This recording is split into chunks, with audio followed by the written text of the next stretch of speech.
you explain data engineering to a CEO, a non-technical CEO?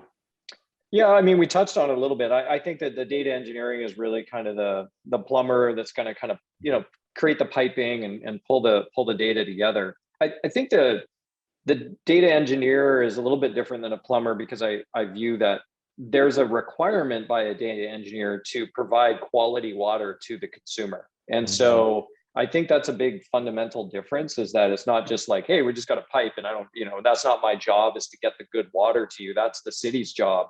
I think in the data engineering world, it is their job. And so they need to be thoughtful about what data they are passing through their plumbing, right? And so, you know, what's being delivered needs to be, it has to have quality. So I think there's a different mindset of a data engineer than just being a, you know, a pipeline. So that's kind of how I describe it if I was to, you know, try to articulate to someone that understood it.